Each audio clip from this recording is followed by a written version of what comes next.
another day sa Himpapawid. Too late. Panibagong araw na naman sa aming mga buhay-buhay. Titis-tuwan-tuwa si Dudong. Siyempre. This is it. That's it. This is really is it. Yep. Stay tuned, guys. Hello? TV show? Stay tuned.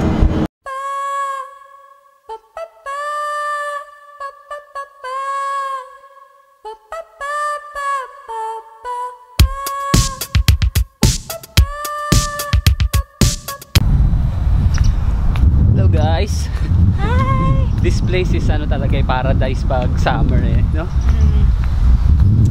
Paradise yung lugar na yan. Mapuno. Ang ganda naman din dito honey pag fall. Oo. Super. Ano, yellow to lahat eh. Tapos dun banda parang violet, ganun, red. Pero pag ano yan, pag winter, yan, kita niyo yung lugar na yan. Yan. Yan, mawawala lahat yan. Pero ito hindi mawawala. Yes!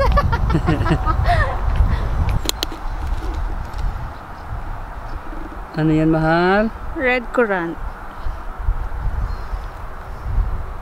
Red currant. Nakapulot siya ng red currant. Namita sa daan. Ano, kamusta? Asim. Tignan mo. This one. Sige na nga. Sarap to sa asin or sugar. Ganunan mo, oh. Yung ano, normally ginagawa nila dito sugar. Sa isang garapon, tapos tatakpan nila, aalugin ng sugar. Asim? Safe bang kainin to? Siyempre. Pero ako nilalagay ko asin, masarap eh. Yung isang bowl natin, mahal yung pinaglalagyan natin ng popcorn. Pinupuno ko yun. Tapos kakainin ko yun magdamag. Yan, red currant yan. Red currant. Asim? Para kang ano dyan, mangangasimin tiyan mo, maging acidic. Pero hindi ko naman kakainin ng isang upuan. Pabayaan ko lang dyan. Sunod ako ng movie. Kasi nga pag summer lang ito tumutuloy.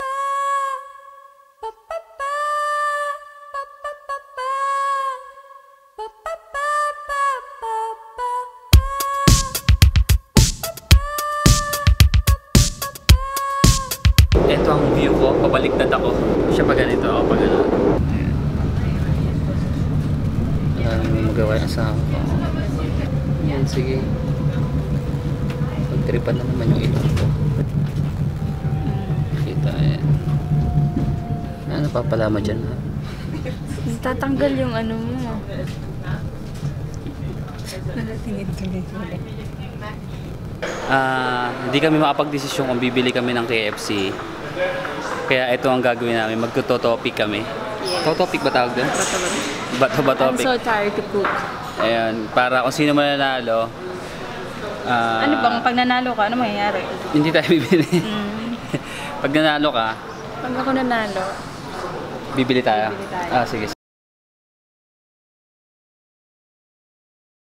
Isang shot lang to, mahal? Isa lang? O dalawa, tatlo? wala. Ilan? Dalawa. Isang bagsak lang, isang ganun lang. 1, 2, 3.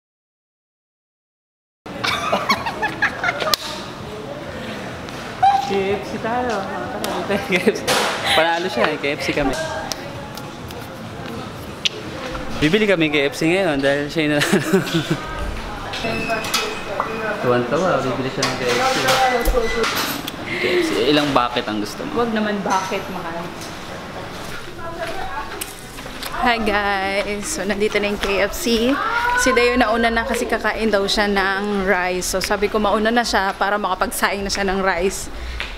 Dahil ayoko na mag-intay pa. Gutom na ako! Gutom na. Sobra. Hindi na nga ako nakapag-gym eh. Tapos, ayusin pa namin yung mga gamit namin dahil sa Sunday magtitinda kami ng mga gamit namin sa flea market. Okay? Bigat-bigat pala ito ng camera na to. Sobra. Sobrang excited nga itong asawa ko dahil tsaka tuwan-tuwa dahil may bago siyang microphone at tsaka stand or yung gorilla chenes. Hingal ako. Kapag salita ako kasi mag-isa lang ako dito eh. Okay, see you later. So, nandito na ako sa aming bahay. Paakyat na ng apartment. Bigat-bigat ng camera. Hanapin ko lang yung susi ko.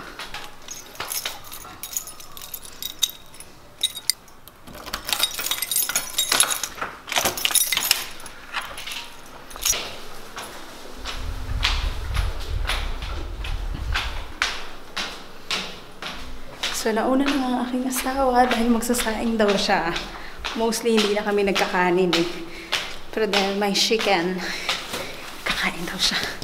Hingan na ako.